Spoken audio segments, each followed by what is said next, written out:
નમસ્કાર મિત્રો, કેમ છો?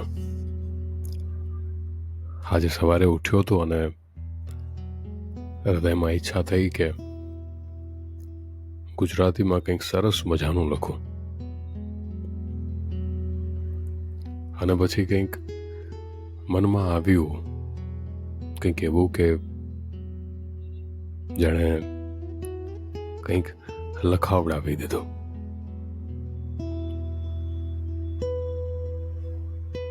હૃદયમાં કંઈક વાજિંત્રો વાગતા રહ્યા અને મારા હાથ ચાલતા રહ્યા.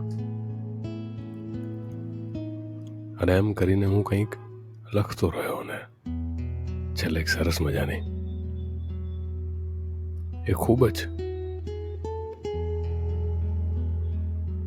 હવે મારો તો એ વિચાર માંગી લેશે, પણ તમને કેવું લાગશે તો તમારે જણાવવાનું.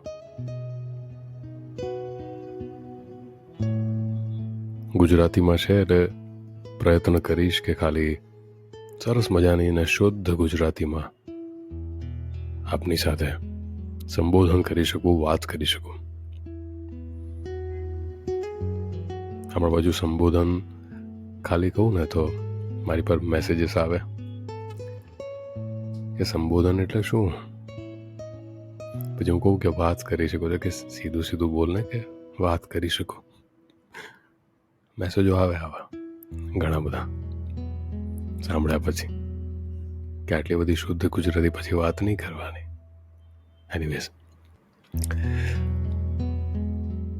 જેના હૃદયમાં ગુજરાત વસતું હોય અને ગુજરાતી એને પાછી સરસ મજાની ગુજરાતીમાં વધારે આનંદ આવે. અને હવે તો આપણા ગુજરાતીઓ દેશ વિદેશમાં ક્યાં ક્યાં નથી, બધી જ જગ્યાએ. અને બધી જગ્યાએ પોતાનો સરસ મજાનો આમ ઝંડો લઈને આમ હૃદયમાં ગુજરાત.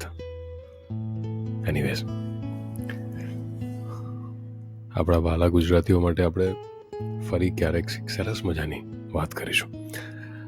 આજે શીર્ષક હૃદયમાં એક પ્રેમનો છાંટો ટાઇટલ આપ્યું છે મેં. ટાઇટલ હૃદયમાં એક પ્રેમનો છાંટો. હૃદયમાં તારા નામનો એક પ્રેમનો છાંટો, જે લાગતા લાગતા મને લાગી આવ્યો. પડ્યો એવો એ મારા હૃદયમાં, લાગ્યો એ મને કે મને લાગી આવ્યો. તારું રૂપ મને મારી આંખે લાગી આવ્યું. તારી પાછળના નજારા ન લાગ્યા કે હૃદયમાં તારા નામનો એક છાંટો લાગી આવ્યો. મંદ મંદ હસતો રહેતો જે તારા વિચારો કરી, મંદ મંદ હસતો રહેતો જે તારા વિચારો કરી. તને ના જોતા મસ્તક પર મારા શિકસ્ત લાગી જાય.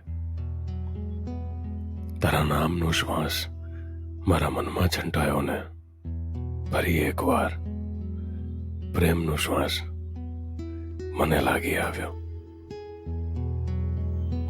હવે કરવું છે આ જીવન તારા નામે, હવે કરવું છે આ જીવન તારા નામે. પણ શું કરું કે તારા પપ્પાનો મારી પર ફોન લાગી આવ્યો. નસે નસમાં તારો પ્રેમ વહે છે હવે, નસે નસમાં તારો પ્રેમ વહે છે હવે.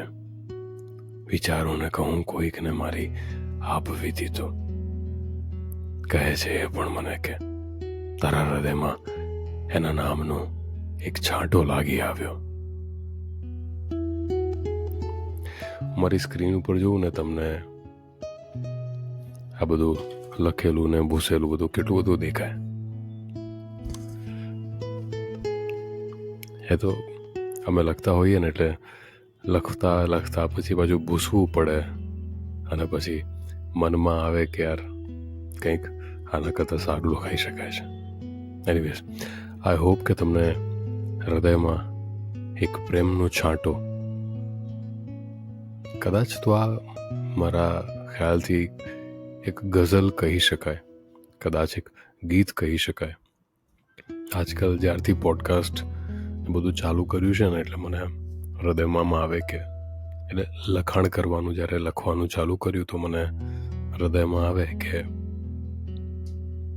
કંઈક ને કંઈક ગીતો લખતો રહું ને ગઝલ લખવાનો પ્રયત્ન કરું.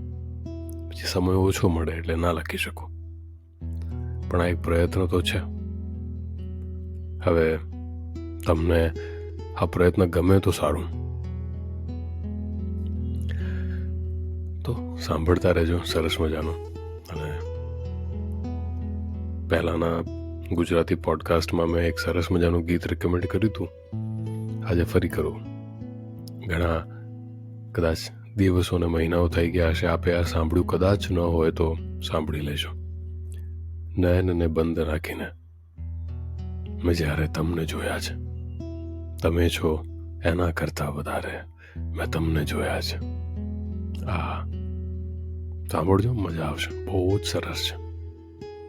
અને જ્યાં પણ હો, દાખલા તરીકે ગુજરાતમાં હો કે ભારત દેશમાં હો કે વિદેશમાં હો, ગમે ત્યાં સાચવતા રહેજો.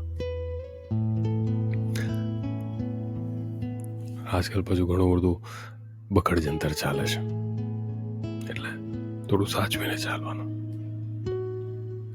અને સાંભળતા રહેવાનું. ચાલો, નમસ્કાર.